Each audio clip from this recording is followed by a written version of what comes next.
धारामापी का एमीटर में रूपांतरण।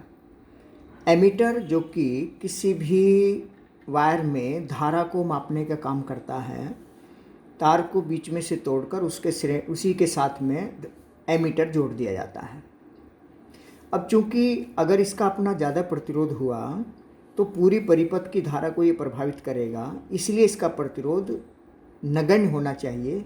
आदर्श एमीटर का प्रतिरोध 0 होना चाहिए। इसलिए इसका प्रतिरोध कम से कम करने के लिए इसके समांतर क्रम में एक कम प्रतिरोध लगाया जाता है। अगर हमने शंट S लगाया है तो जैसे यहाँ दो बिंदुओं के बीच में गैल्वेनोमीटर लगा है धारामापी, और इसके साथ में समांतर क्रम में कम प्रतिरोध लगा है।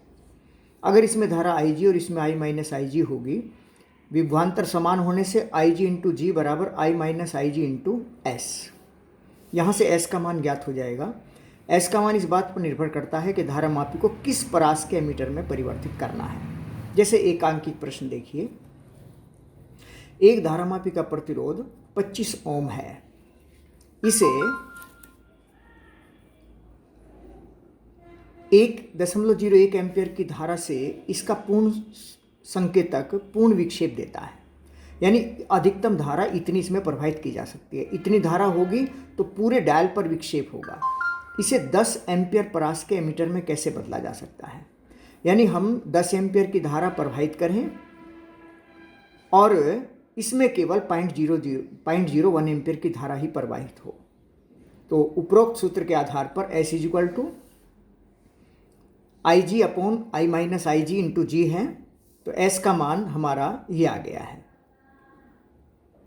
25/99 ओम। इसका मतलब ये हुआ कि इस धारामापी के समांतर क्रम में हम इस प्रतिरोध को लगाकर इसे 10 एम्पियर परास के एमीटर की तरह कार्य करा सकते हैं। धारामापी का वोल्ट मीटर में रूपांतरण। वोल्ट मीटर हमेशा किसी विभवांतर को नापने के लिए उसके समांतर क्रम में लगाया जाता है। धारामापी के श्रेणी क्रम में उच्च प्रतिरोध लगाकर इस कार्य को किया जा सकता है। जैसे यहाँ और यहाँ के बीच में भी विभवांतर हमें मापना है। इसमें एक धारामापी लगा है, उच्च प्रतिरोध R लगा है, तो इस वोल्टेज का मान, चूंकि दो बिंदुओं के बीच विभवांतर एक ही होगा, IG into G plus R हो जाएगा। तो V equal to IG into G plus R। G resistance of galvanometer, R ये उच्च प्रतिरोध श्रेणी क्रम वाला है।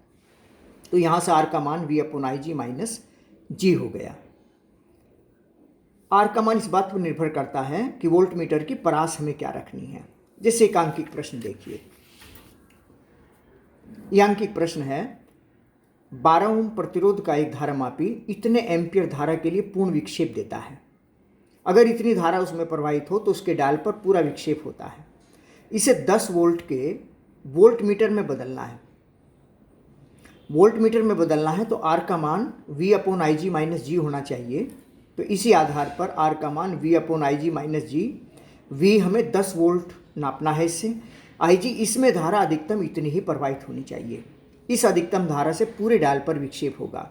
माइनस G धारामापी का प्रतिरोध, और यहाँ से R का मान 3988 ओम आ गया है। इसका मतलब ये हुआ कि 12 ओम के प्रतिरोध धारामापी के साथ में अगर श्रेणी क्रम में 3988 ओम का प्रतिरोध लगा दिया जाए तो तब टोटल प्रतिरोध इसका 4000 हो जाएगा, और ऐसी स्थिति में ये 10 वोल्ट परास के वोल्टमीटर की तरह कार्य करना शुरू कर देगा।